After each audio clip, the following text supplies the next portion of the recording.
envisioned from 2 years ago, but most of that delta is the contingency fund that was never in the original estimate, but probably should have been, just to be, everyone knows it was going to be a contingency, but it just didn't get listed out. And that and the railroad project, and director's right, if we don't realize any findings during construction, we won't be spending the contingency, and then the coordination with the railroad will likely cost much less than the $500,000 high-end estimate. But it's important that we all understand, because of the way the TIF financing works, we have to commit to spend the dollars by April 15th, or we can't spend them. So our action tonight is signaling we intend to spend them. If we don't spend them, they'll just go to the balance at the end, and all the taxing entities will just get a larger slice of pie at the end of the project. But if we don't do it now and something comes up later, we'll end up paying for it out of the general fund or not doing it at all.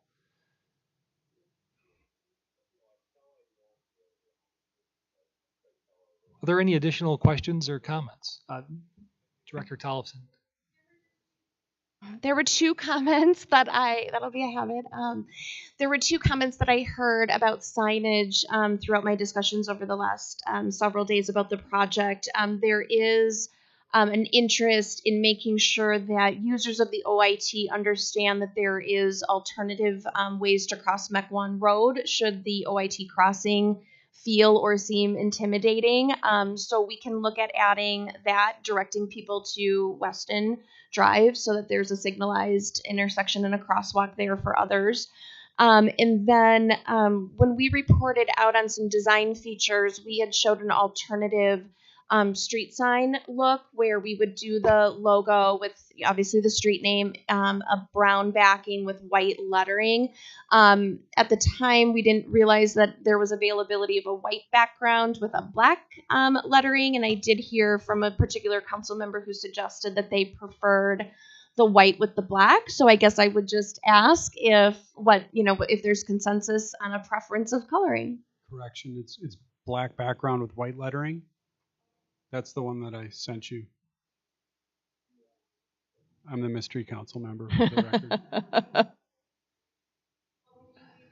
We can take a straw poll on either one of those, or if only one or the other is allowed, if you prefer those over the brown with the white.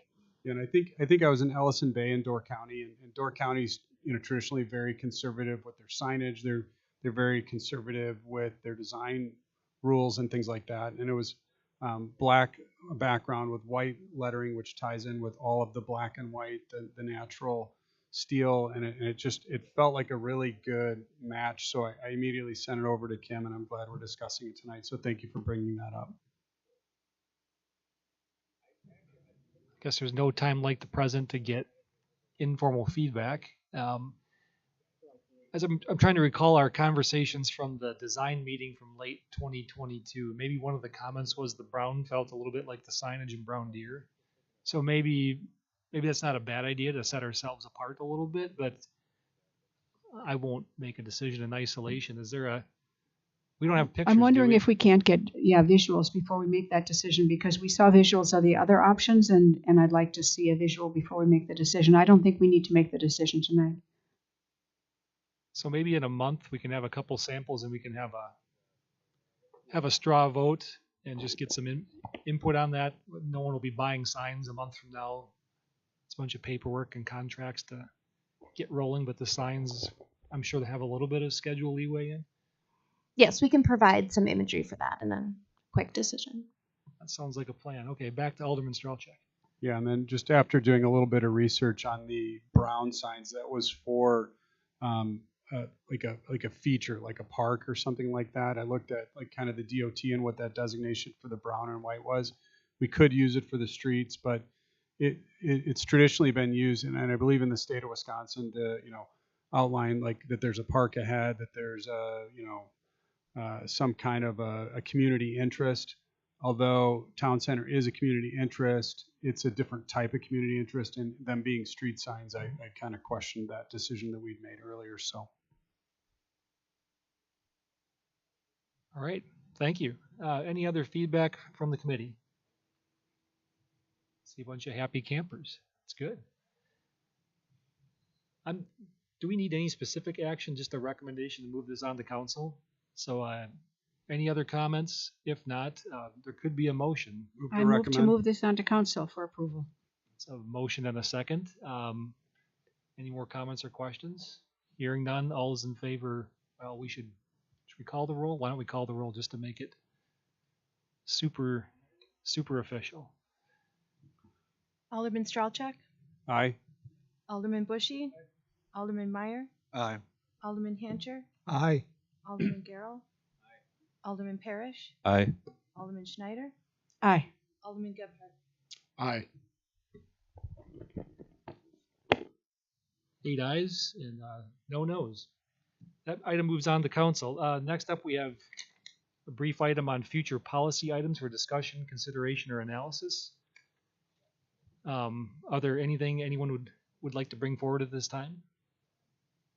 If not, we can always add it anytime throughout the month and try and get it on a future agenda. Seeing or hearing none, move on to is there a motion to adjourn? So moved. Heard a motion and a second over there from Second. Districts 6 and 7. All those in favor, please say aye. Aye. We're adjourned. See everyone in 4 minutes.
Night.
As the hour of 7:15 has arrived, it is time to call the Mequon Municipal Water Utility Commission meeting for February 14th to order.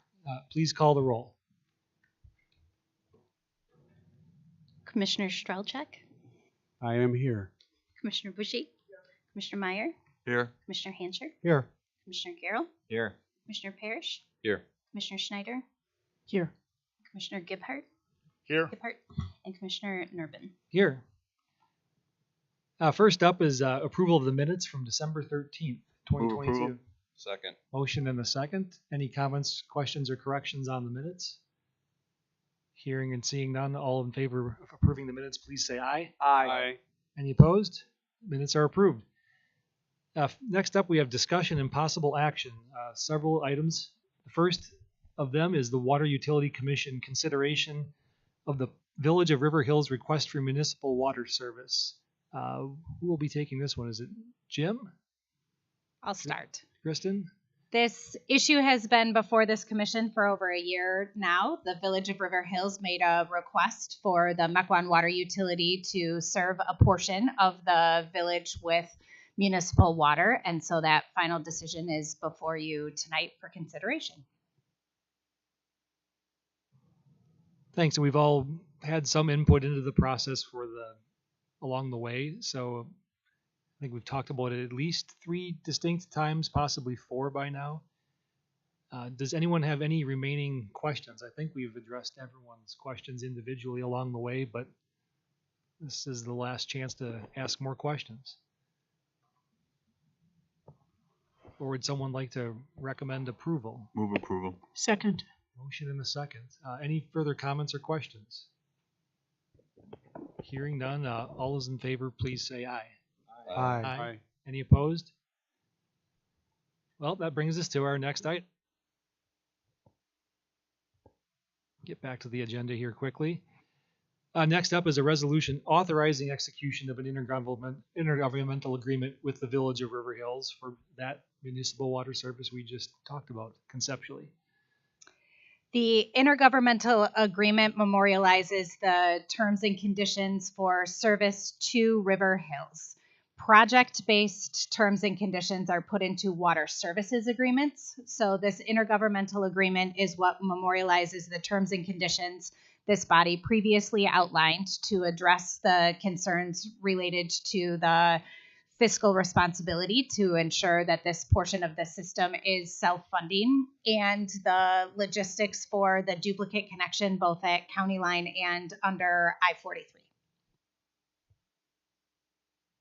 So the framework by which everything will be done going forward. Correct.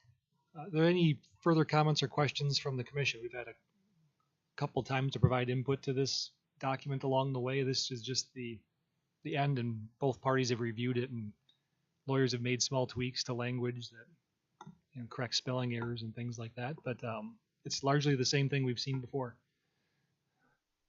Move approval. Second. Motion and a second. I see a raised hand from Commissioner Parrish.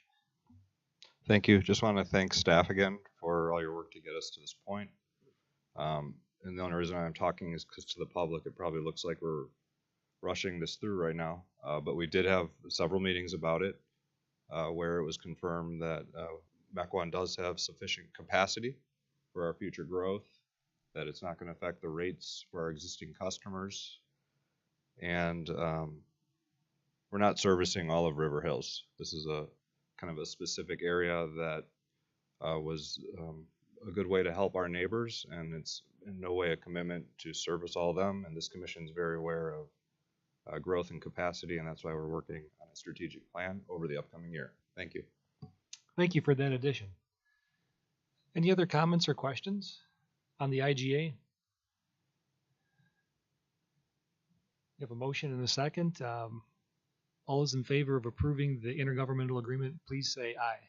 Aye. Any opposed? That item passes and moves on to the council later tonight. Thank you for that. Next up is approval of a water services agreement with the Village of River Hills for the River Hills Tax Increment District Infrastructure Project. I'll simply note that this is the first of 2 water services agreements before this body for consideration in River Hills. This first is the infrastructure that will connect to provide the basic or the baseline backbone service to the village. And then there's a subsequent water services agreement that will serve the residential development that's otherwise proposed. Both generally follow our template agreement through the building contribute model and otherwise memorialize the technical specifications for construction. Thank you. So one item building on top of the other, building on top of the other, in sequential order. Any questions on the water services agreement aspect? Move approval.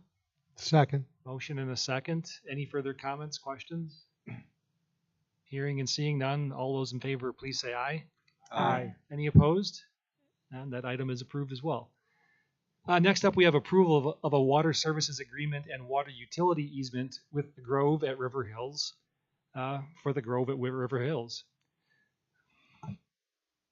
Part 2 of the water services agreements. Yes, this is just the residential development that then follows the TID project. So very similar to the last one, but separate item, so it needs its own motion for approval. Move approval. Second. Motion and a second. Okay, any comments or questions on this item? Hearing or seeing none, all those in favor, please say aye. Aye. Aye. Opposed? That item passes as well.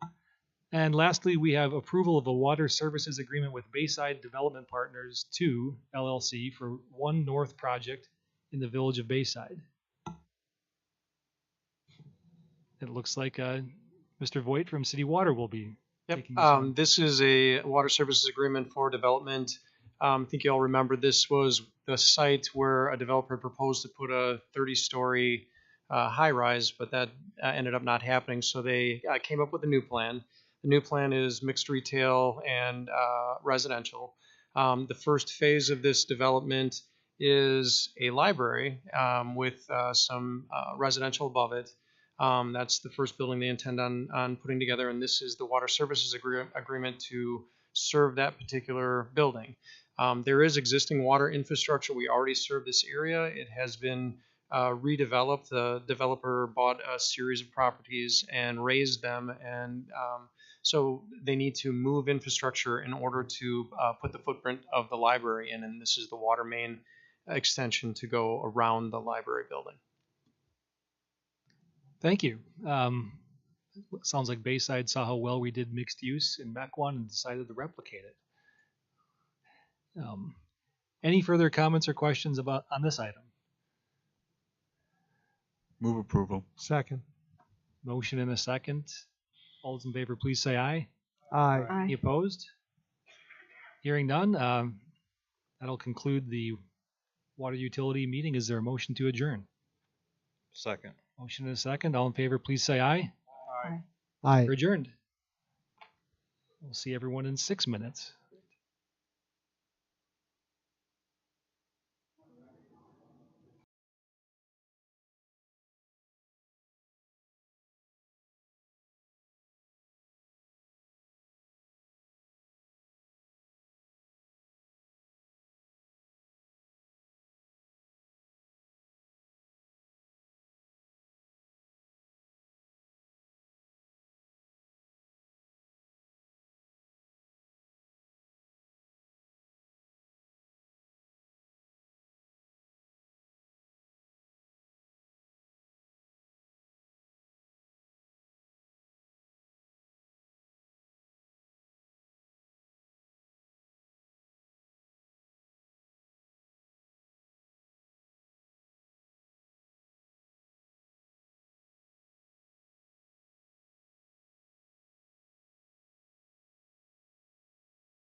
Good evening. I'd like to call the Common Council meeting for February 14th to order. Please call the roll.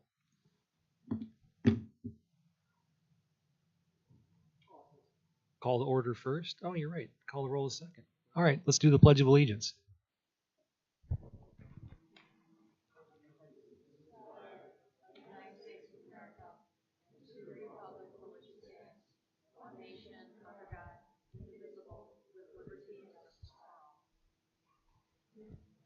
And now the roll. Alderman Strelchak, Here. Alderman Bushy. Here. Alderman Meyer, Here. Alderman Hancher. Here. Alderman Garrell. Here. Alderman Parrish. Here. Alderman Schneider. Here. Alderman Gebhardt. Here. Mayor Nurbin. Here. First up, we have a report from January 10th, 2023 of the special election results. Thank you. A special election was held on January 10th to elect the next alderman to District 8. Mr. Bill Gebhardt received the most votes and was elected to represent the district. He will serve the remainder of the term, which expires in April of 2024. Thank you. And that leads right into our next item where Mr. Gebhardt will take the oath of office.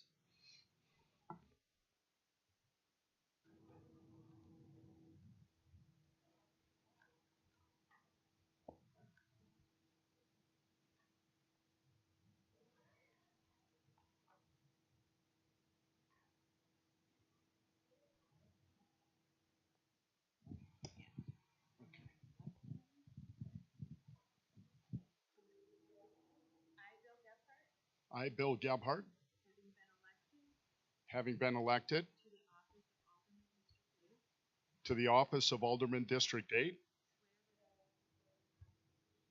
swear that I will support the Constitution of the United States and the Constitution of the State of Wisconsin, and will faithfully and impartially discharge the duties of said office to the best of my ability, so help me God. Thank you.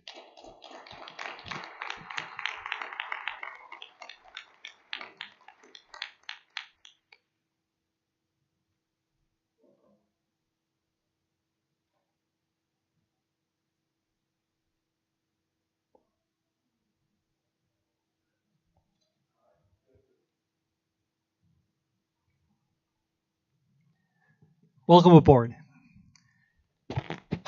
First up, we have personal appearances and public comment. Citizens wishing to address the council on any matter not on the agenda may do so at this time. If you desire to be heard on agenda items, you may be heard when that item is considered on the agenda. Please speak into the microphone at the podium. The time limit is 5 minutes. And to have your opinion recorded, please complete a registration slip found in the table in the rear. Is there anyone here that wishes to speak on any item not on the agenda? Seeing none, we'll move on to our next item, which is public officials reports. I just have one. I'd like to wish everyone watching at home, hopefully you're not watching at home right now, happy Valentine's Day. If you are watching at home, I wish you better success in your personal endeavors in 2023. Hopefully you're watching us on tape delay and you're having a lovely dinner with your significant other. With that, City Administrator. Okay, thank you, Mayor. Just a couple of quick deadlines I'd like to bring to the council and the viewing audience's attention here this week. As the Mayor mentioned, today is February 14th, but on February 17th, that is the application deadline for our Citizens Police Academy that's run annually by the Police Department. Application materials and more details are available on the city website. February 17th, this Friday, is also the application deadline for anyone interested in becoming a full-time firefighter paramedic with the new Southern Ozaki Fire and EMS Department. Again, application materials and more information is also available on the city website. Lastly, Friday is also the deadline for early voting for the February 21st spring primary election. City Hall will be open for early voting from 8 a.m. to 5 p.m. The very next day, Saturday, February 18th, the Sunrise Rotary Club and the City of Mequon's Public Works Department will be holding the Candlelight Walk in the Woods at Pouquet Woods at Rotary Park. This is a free event open to all members of the community from 5:30 to 8:30 p.m. Saturday evening. The park will be open, the restrooms will be open, and refreshments will be served to all in attendance. And lastly, I've asked Chief Pryor to come to tonight's meeting to just give a quick update on the emergency notification system that is now available to Mequon residents with the move of emergency dispatch to Ozaukee County in Port Washington. Chief? Good evening, everybody. Thanks for having me. Thanks for giving us a minute to just chat on this topic. It is rainy and yucky outside, so if you are at home, it might be okay. As the police department continues to work with Ozaukee County and their dispatch center, we just wanted to advise Mequon residents of an available emergency notification system that is available to all residents of Ozaukee County. Residents have long known that they may dial 911 for police, fire, or medical assistance. Additionally, the Ozaukee County Sheriff's Department, Office of Public Health, and Emergency Management Division participate in a mass alert notification system called AlertSense, which is similar to that of a reverse of the 911 system. The County Dispatch Center, either on its own or at the request of city officials, can send voice and text messages that alert the community to a variety of emergency and non-emergency circumstances, such as a crime or imminent danger, evacuation alerts, hazardous materials, local emergencies, or missing persons and Amber Alerts. This program also provides for severe weather alerts. For more information, if you can go on to the City of Mequon webpage under the police news, we have a news article there that you can click on a link to sign up. Or if you choose to go to Ozaukee County's website, if you search Ozaukee County AlertSense, the information will be provided there. So, thank you. Thank you, Chief. Next up, we have the consent agenda. We have 11 sets of minutes from various boards and commissions and 3 resolutions. Does anyone wish to remove an item from the consent agenda for discussion, or is there a motion? Can we remove resolution 4010?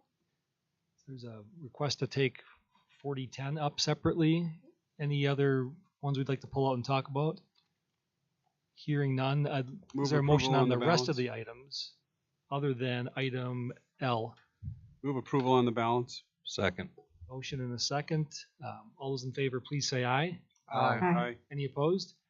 Those items are passed. The next one is, we'll take up item 4010, and Alderman Schneider has a question. First, I just have a comment. Thank you very much to everyone that worked on this project. This is much more compatible with the neighborhood than the one that was originally presented for this site. I'm very happy about it and the staff's efforts. Second, just a quick request that we need a map when we get these items. We got a lot of information about all the details of the project, but we didn't get a visual in our packet, and that really helps me at least understand the logistics of the place. My only question really involves, I just wanted to understand a little bit better about the sanitary sewer. I thought that there was sanitary sewer service available, and that is the case because we previously we just changed it to sanitary sewer availability. But why does it require a storage facility? Let's see, Director Lundin is going to come up and field that question.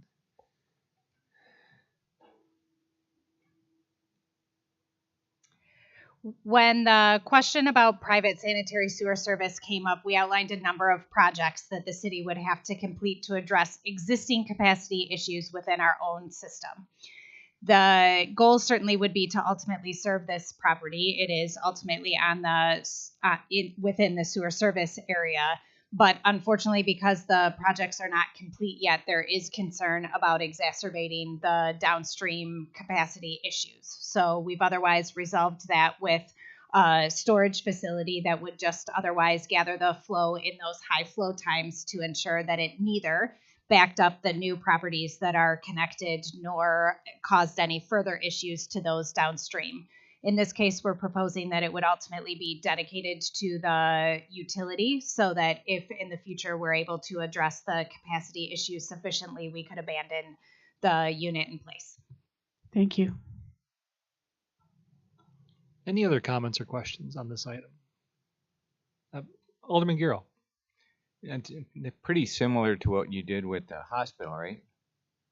Correct. The medical facility that was on the corner also has a holding tank that speaks to our lift station. This one won't be quite as regulated. It will literally just hold the material if there is a surcharging. But yes, the medical facility on the corner was required to do have a similar constraint. Yeah, I met with Jack Zader and went over this the other day and tried to talk to some of the residents right in the area.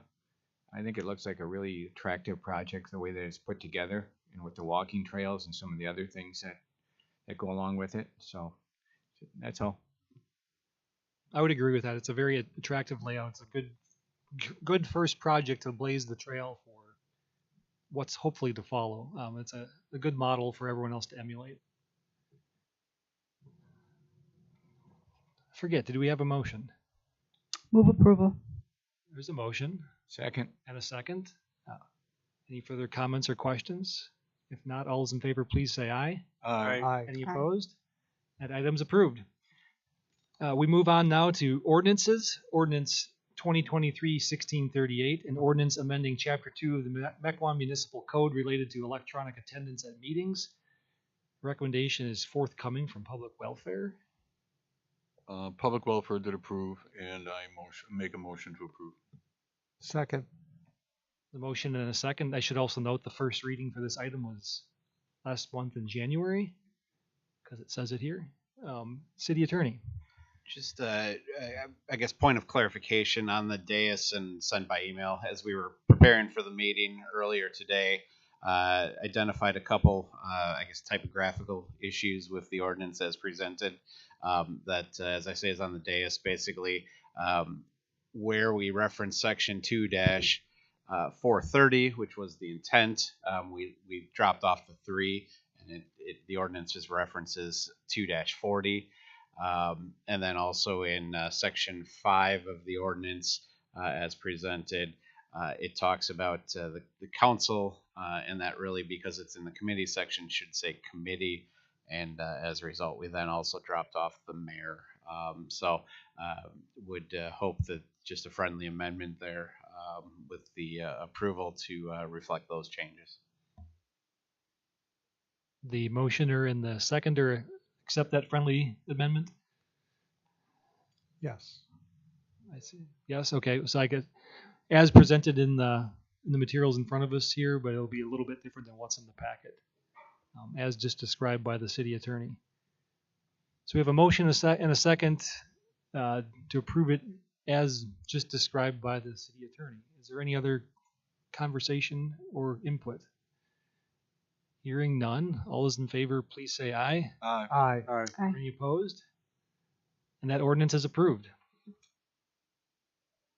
Moving on to resolutions. Resolution 4013, a resolution authorizing expenditures and awarding contracts for the final phase of public improvement projects in the Town Center Tax Increment District number 3 for the reconfiguration of Mequon Road, the OIT crossing improvements, overhead utility burial, street lighting, streetscaping, signage, land acquisition, and ancillary maintenance in the amount of $5,365,627. This was recommended earlier this evening by the Committee of the Whole. Is there a motion to approve? Move approval. Second. Motion and a second. Okay, any other discussion at council that we didn't get out of the way at the Committee of the Whole? I think we've answered everyone's questions. I'd just like to say I'm glad this is finally moving in the right direction. It's been a long time in the making. It's easily the number one item I've received inquiries on it since becoming mayor in April. And the improvements to safety at the OIT crossing is long overdue. And that was kind of how we kicked off this discussion. And it's a relief to have it, the wheels set in motion so we can get that work done later this year. With that said, Do we have a motion and a second? We have a motion and a second. All those in favor, please say aye when your name is called. Almost got you there. Alderman Strelchak, Aye. Alderman Bushy, Aye. Alderman Meyer, Aye. Alderman Hancher, Aye. Alderman Garrow, Aye. Alderman Parrish, Aye. Alderman Schneider, Aye. Alderman Gebhardt. Aye. The ayes have it. Mequon's going to be proud of this one. It's a kind of the capstone for our town center project. Next up, we have Resolution 4014, resolution authorizing the purchase and implementation of electronic poll books, supplies, and training in the amount not to exceed of $90,000. This was recommended earlier this evening by the Finance and Personnel Committee, 3-0. Move approval. Second. There's a motion and a second. Does anyone have any comments or questions about this item? Seeing or hearing none, please call the roll. Alderman Bushy, Aye. Alderman Meyer, Aye. Alderman Hancher, Aye. Alderman Garrow, Aye. Alderman Parrish, Aye. Alderman Schneider, Aye. Alderman Gebhardt, Aye. Alderman Strelchak. Aye. And that item is approved. Next up, Resolution 4015, resolution approving a town center business loan between Bank 59 and Tamatito in the amount of $25,000 for a restaurant located at 6300 West Mequon Road. This was recommended by the Economic Development Board on January 24th, and it was recommended this evening by the Finance and Personnel Committee. For those at home, this will be replacing Cafe Corazon and to fill up that space and keep the tacos and margaritas coming. Is there any comments or questions from the commission or the council on this item? I'd make a motion to approve Resolution 4015. Second. Motion and a second. Any further comments or questions? Hearing none, all those in favor, please respond when your name is called. Alderman Meyer, Aye. Alderman Hancher, Aye. Alderman Garrow, Aye. Alderman Parrish, Aye. Alderman Schneider, Aye. Alderman Gebhardt, Aye. Alderman Strelchak, Aye. Alderman Bushy. Aye. And that item's approved.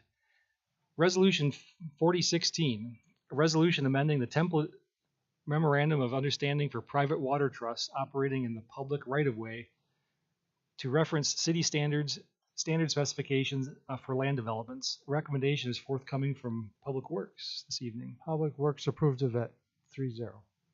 Thank you. Are there any comments or questions regarding this item, or is there a motion? I move to approve Resolution 4016. Second. Motion and a second. Any further comments or questions? Hearing none. If you approve, please say aye. Aye. Aye. Aye. Opposed? That resolution passes as well. Resolution 4017, resolution authorizing installation of widened paved shoulders along Highland Road from Wauwatosa Road to the railroad crossing west of Cedarburg Road. Recommendation forthcoming from Public Works.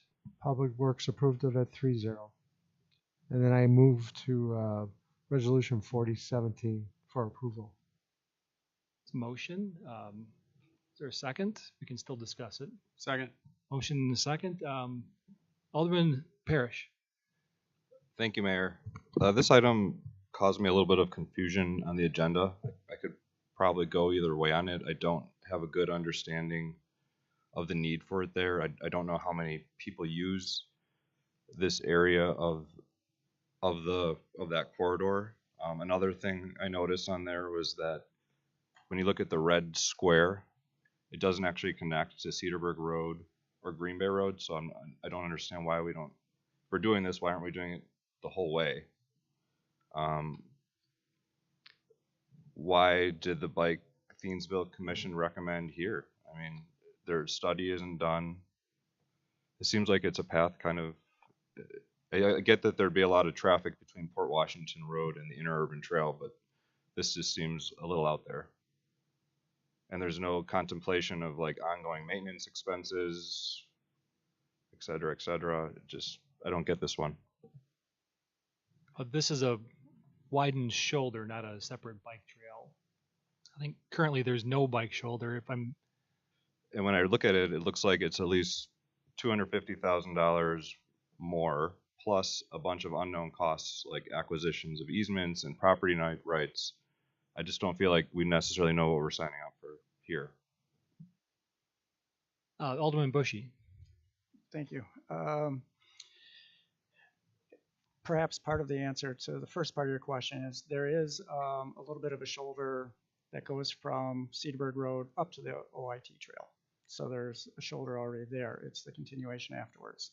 So as everyone knows, I'm kind of a crazy biker runner, but I also looked at this because I'm also a taxpayer. So I went out there this afternoon and by foot, of course, to check out the area. And I just want to note some observations first of all, and then some comments that I had on this. Is that I started by MATC, where the shoulder to the right of the white line is about 3.5 feet, which gets biked on very frequently. Now going to the other stretch, going to the west of the interurban trail, there's not only no shoulder there. Right now, the current conditions of the road is that it's very broken up on the edges, and that there's one point actually in the middle as far as the ability actually to put in the wider lane is right in the middle. There's very steep drop-offs on both sides, and that's just 4 feet from what I saw as a white line. So I don't even know the feasibility of putting those in. So that's a question. And then another comment is it was referred to in the packet that we have that there's a 2010 to 2030 bikeway plan, and I think it would be actually beneficial to maybe have a presentation to the committee of the whole to maybe see that whole vision and how the pieces fit together, because it seems like we're often doing this piecemeal by whatever road is currently going to be under construction. So then as I looked at this, there's pluses and minuses, as I mentioned. Obviously it's going to be safer, not only for anybody using the road, but for cars passing, because it goes up a hill. And so there's a blind spot when cars are coming in both directions at the peak of the hill. If somebody is trying to drive around someone, that's going to create a safety hazard. So this would help with that. It obviously also would connect the bike lane from Cedarburg Road all the way that in both directions all the way to Port Washington Road and eventually Lakeshore Drive. And then it obviously also establishes more bike-friendly way to get onto the OIT, which would travel up to Cedarburg and down to the town center area and continuing. Looking at the minuses of this, again, the expenses. And Director Lundin did mention that there was a potential for a 2-foot option. It would not be an official bike lane to go through, and that cost would be approximately just, as of now, or today's guess, around $15,000, which is much less than the $250. So that's where I see both sides of this. And then again, as I said, minus, I don't know if it's going to be an official bike lane in the middle with that shortage. And then the other thought is, with this large sum of money, is if there's other avenues, roads actually, that can be used with this money for biking trails that would get much more distance, I would say, out for the money. So that's where I'm also, kind of in the middle of the road on this one, no pun intended here, of trying to decide which way to go with this. But the one thing that does override this is I noticed that when I went up to Highland Road, that there was a large amount, that was around 3:30 today. There was a large amount of traffic on that section that I did not anticipate. So even running along the side of the road, I felt uncomfortable with cars going both ways. And I would assume that's a result of the new interchange. So we have more traffic going up there. And then I wonder if, where things will be going in the future with increased traffic. So as of now, as crazy as I am as a biker, I would not recommend anybody taking that route by bike as in today's conditions because of increased traffic. So that kind of leads me towards looking towards going in favor of this in the long run. Alderman Strelchek. A lot of really great facts and good research there. I'm going to give you a little personal flair on that. I've ridden that road since I was a kid. I had a landscaping job as a kid. I lived up near the Highland House, and I rode my bike and climbing that hill to go to work in the morning. I was almost taken out by a trailer more than one time. Somebody didn't see me coming over that hill and climbing the hill. My goal as a council member here, and I'm going to state it clearly, and I've been very vocal on bike shoulders and bike paths within the city, and with Alderman Bushy's recommendation that with the increased traffic that people shouldn't ride their bike, I think they should. I think they should be able to do so, and I think they should be able to do so safely. My goal as a council member is to have a bike safe and bike friendly community so you can ride from place to place, go from place to place. Kids can get to the interurban trail safely without their parents just absolutely climbing out of their mind worrying about it. I've got kids and I will not send them down Green Bay Road because there is no shoulder. I turned on Bonniewell, I came down to Highland Road, and I followed a truck with a trailer. Thank God didn't cut the biker off, but followed the biker at under 20 miles an hour for the entire time and didn't get around them and pass them. It creates unsafe situations if somebody's trying to yield to the biker and create a safe environment. Other motorists would maybe pass in areas where they haven't. I've seen people pass on double yellow lines and things like that. This being in District 1, keep in mind, this also connects you to the rest of 53097. Highland Road's a main drag down. You can get down, to MATC to go to class. You can ride all the way up to Highland House and then over to Concordia University on wide and shouldered roads.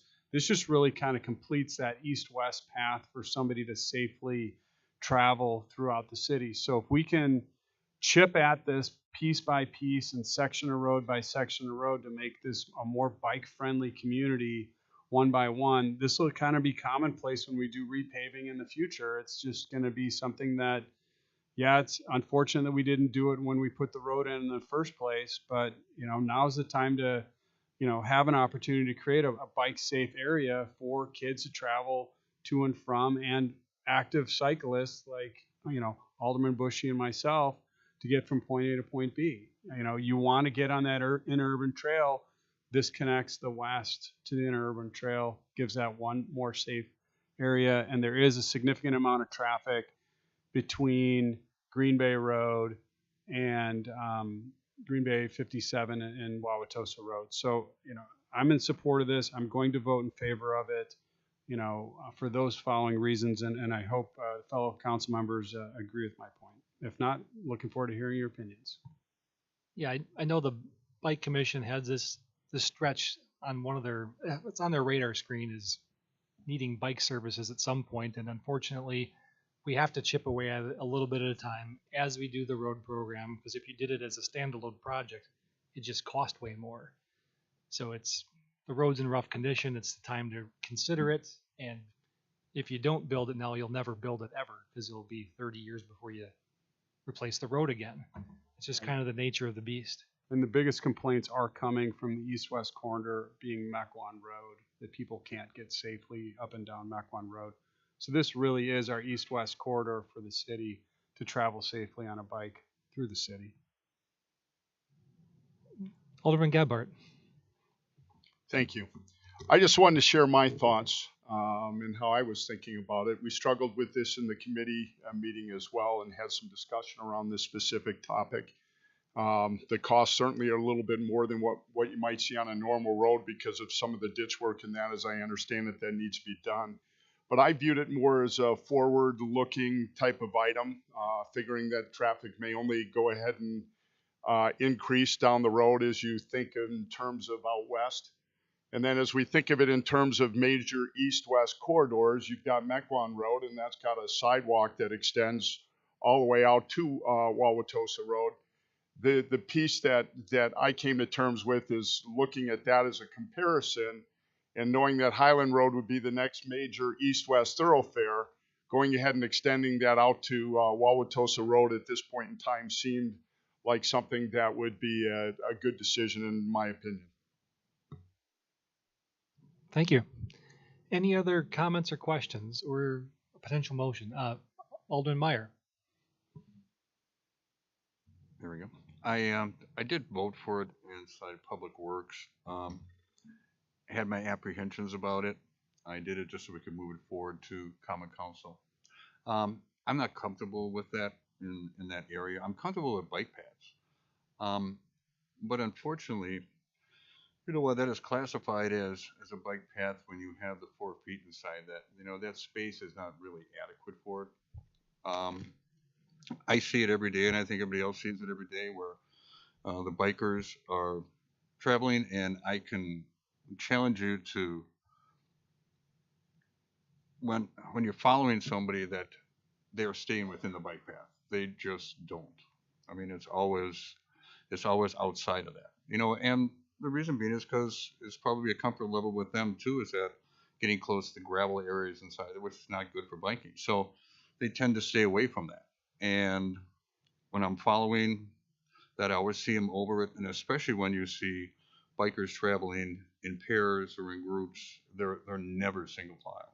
And you're having that same issue with trying to get around a single biker as you're trying to do if you have a path or you don't have a path inside there. So, plus the cost involved inside of doing this, well, I voted for it in Public Works. I'm not going to be voting for it tonight. If we took a look at expanding that even a little bit farther so there'd be more room inside there for it, because I just don't think the 4 foot is adequate, even though, like I said before, that's the state requirements for it, and that I just don't think that's appropriate for it inside that area with the traffic that's been increasing because of the east and west traffic now that we got because of the new ramps over there. I think we have to consider that safety factor. Any further comments or questions, or is there a motion? Alderman Strelchek. I'm going to encourage Alderman Meyer to think about this. 4 feet is narrow. However, as you're an adult male or a family with a burleys are 2 to 3 feet wide, gives you inches, or, you know, at least close to a foot on one side to either stay away from traffic or go near the gravel.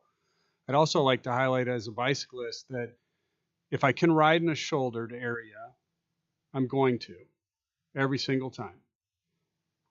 If I can get my handlebar inside of the paint, if a car chooses to not give me enough room, my safety is critical, they can still pass within the lane that they were provided. If they leave the lane, I'm in danger. If they don't leave the lane, I'm in control of my own bicycle. And a 3 to 4 foot wide bike path, this being a 4 is ideal, gives you that capability to not necessarily have to stay exactly on line with a road bike set of handlebars. You could have a mountain bike in there. Those are like 2.5 feet wide or 2 feet wide, depending on the bike. And you've got the room to effectively ride on that shoulder and be safely protected or safely out of the way of traffic. A good motorist will still give you a little bit more room if they know there's no oncoming vehicles, and you're going to have that capability. If you are going to go over the line or ride over the line, as I've seen on several different roads within Mequon, I've also taken the time as a bicyclist to look at the shoulder and see what they're avoiding as a bicyclist. There are a few that are going to ride well into the lane. They're going to be 3-4 feet into the lane, and they're just not going to pay attention to where they should be riding because they think that's where they need to be. That's incorrect, in my opinion. Hugging the shoulder a little bit closer is ideal. But in those circumstances, 90% of the bicyclists are avoiding broken off areas of pavement. Places where pavement is eroded away, places in the pavement where it's not safe to ride, where it can catch your wheel and send you into the ditch. I tried to ride really close to the line once, got my wheel hooked in one of the cracks, and then ended up going down, landing in oncoming traffic. There wasn't an ample shoulder there. Had there been a 4-foot shoulder, I would have been safe. I wouldn't have been near the edge on a crack trying to stay out of the way of traffic, and I wouldn't have been in that situation. And by doing this is providing that opportunity here for bicyclists to travel to and from the interurban trail from the west side of the city, which I'm in full support of. Alderman Parrish.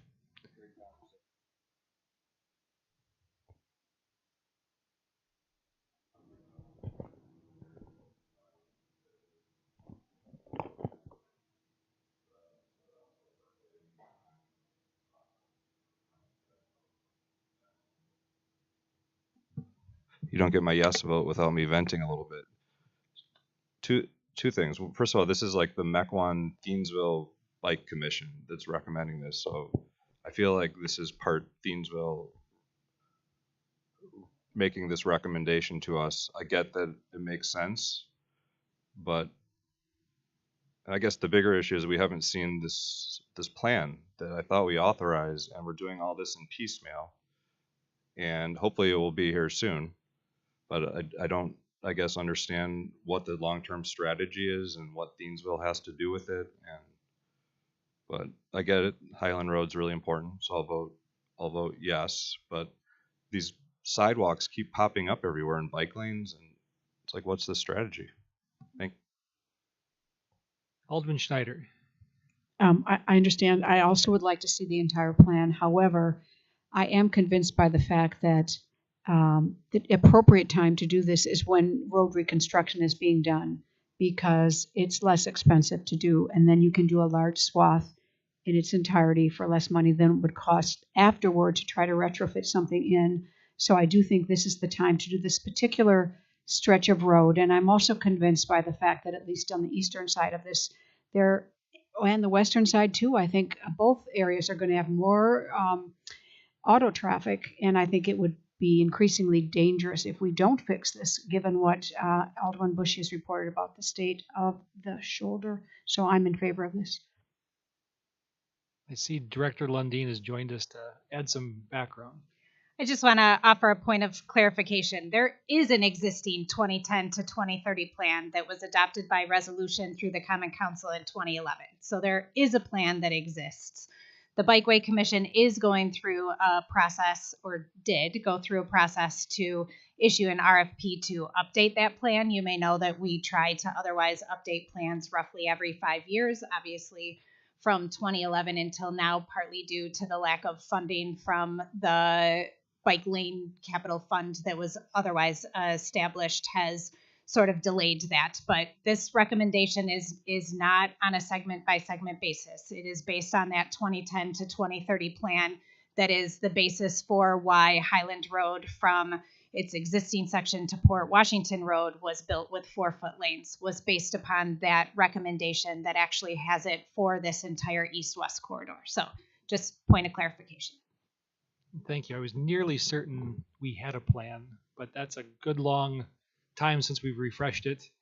That's the year I joined the council. It might have been adopted before I actually joined it earlier that year. But that's how staff knows to throw these in when the road program comes up. That's the official means of documenting where we do and where we do not want them. So thank you for adding that. Alderman Girl. As a side note, just widening the road with more traffic coming is going to make it safer for the cars too. Very true. I've been reminded we do have a motion in the second on the table, but some good discussion for sure. Is there any further comments or points people want to make? Seeing none, why don't we'll do a roll call vote. I think we have to. It's got money involved. Sort of. It costs more money to do it this way, so let's do a roll call vote. Alderman Hancher? Aye. Alderman Garrell? Aye. Alderman Parrish? Aye. Alderman Schneider? Aye. Alderman Gebhardt? Aye. Alderman Strelchak? Aye. Alderman Bushy? Aye. And Alderman Meyer? No. 7-1, that passes. On to the next item here. Resolution 4018, a resolution rejecting a bid for the City Hall roof replacement project from Nofke Roofing of Mequon, Wisconsin, due to a bidder's error. Recommendation forthcoming from Public Works. Public Works voted 3-0 in favor of the resolution. Thank you. Any further comments or questions from the council? Is there a motion? Move approval. Second. Approval or a motion to deny? Motion and a second to deny. So approve the resolution to deny. So a yes is a no. Yeah. Just to deny. Any further questions? If not, all those in favor of denying, please say aye. Aye. Aye. Opposed? That resolution is passed. Next, Resolution 4019, resolution awarding the 2023 City Hall roof replacement contract to Elois Roofing and Sheet Metal of West Allis, Wisconsin, in the amount of $335,995. Recommendation is forthcoming from Public Works. Public Works approved at 3-0. Thank you. I'd like to move Resolution 4019 for approval. Motion and a second. Any further comments or questions? Hearing or seeing none, please call the roll. Alderman Garrow. Aye. Alderman Parrish. Aye. Alderman Schneider. Aye.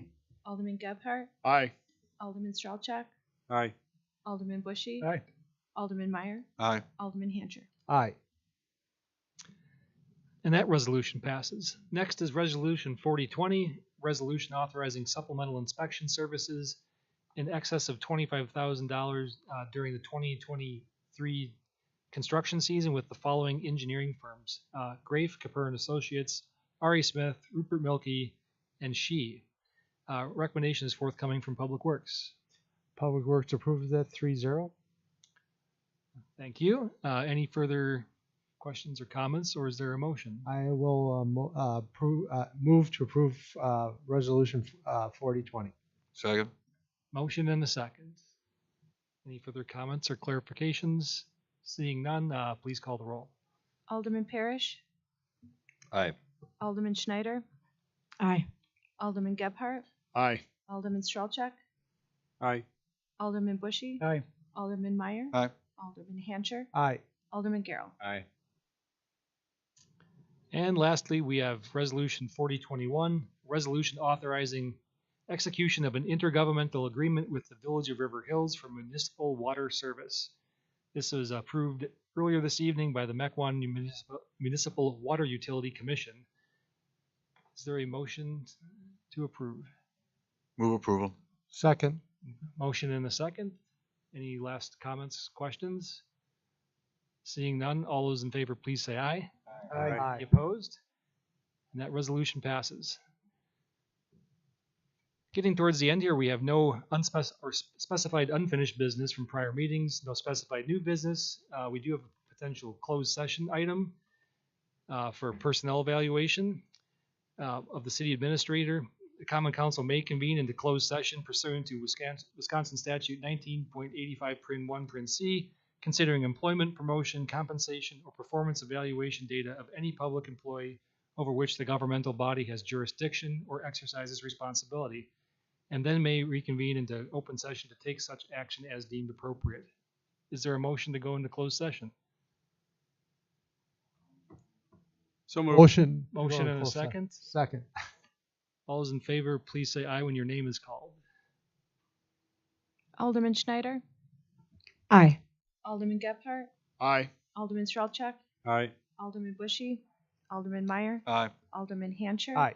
Alderman Garrow. Aye. Alderman Parrish. Aye. And Mayor Nurbin. Aye. I do not anticipate we'll be coming back into open session,